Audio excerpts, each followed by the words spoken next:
Hello મિત્રો, વિડીયોમાં તમારું સ્વાગત છે। રાજ્યમાં વરસાદની તીવ્રતા ઘટવાની અને વરાપની આગાહીઓ સામે આવી રહી છે, ત્યારે હવામાન નિષ્ણાત પરેશ ગોસ્વામીએ આવનારા દિવસોમાં ચોમાસાની સ્થિતિ કેવી રહેશે તે અંગે હવામાન વિભાગની માહિતી આપી છે।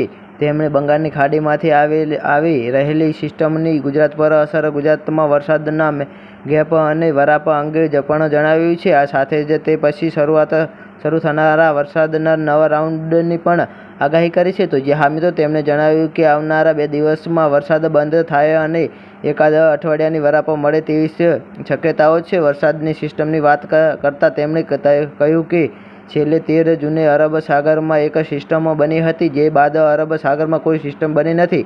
અત્યાર સુધી જે વરસાદ પડ્યો છે તે તમામ સિસ્ટમો બંગાળની ખાડીમાં બની હતી। તે સિસ્ટમ ગુજરાત સુધી પહોંચી અને આપણે ત્યાં સતત વરસાદ નોંધાયો છે।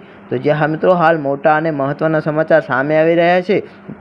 હાલ પૂર્ણતાના આરે ચાલી રહેલા વરસાદના રાઉન્ડની સિસ્ટમ પણ બંગાળની ખાડીમાંથી આવી હતી। અત્યારે બંગાળની ખાડીમાં સિસ્ટમ બની છે અને આ સિસ્ટમ પશ્ચિમ દિશામાં ગતિ કરી રહી છે। તે ઓડિશા થઈને મધ્યપ્રદેશ સુધી આવી શકે તેવી શક્યતાઓ વ્યક્ત કરવામાં આવી રહી છે। તો જ્યાં મિત્રો, હાલ મોટા અને મહત્વના સમાચાર સામે આવી રહ્યા છે। અત્યાર સુધી તમામ સિસ્ટમ મધ્યપ્રદેશ પહોંચી પશ્ચિમ દિશામાં આગળ વધી ગુજરાત તરફ આવતી હતી, પરંતુ આ સિસ્ટમ મધ્યપ્રદેશ આવી ઉત્તર તરફ ગતિ કરશે, જેની લીધે આ સિસ્ટમની કોઈ અસર ગુજરાતમાં થાય તેવી શક્યતા હાલ દેખાતી નથી। 12 તારીખથી વરાપનો માહોલ જોવા મળે તેવી શક્યતાઓ છે। 12 થી 19 તારીખ વચ્ચે વરાપની આગાહી છે। તે પછી 20 અથવા 21 તારીખથી વરસાદનો નવો રાઉન્ડ ચાલુ થાય તેવી શક્યતાઓ છે। તે રાઉન્ડ પણ લાંબો ચાલશે અને સારા વરસાદ થશે તેવું અનુમાન લગાવવામાં આવી રહ્યું છે। તો જ્યાં મિત્રો, આના વિશે તમારું શું કહેવું છે અમારી કોમેન્ટ બોક્સમાં જરૂરથી જણાવજો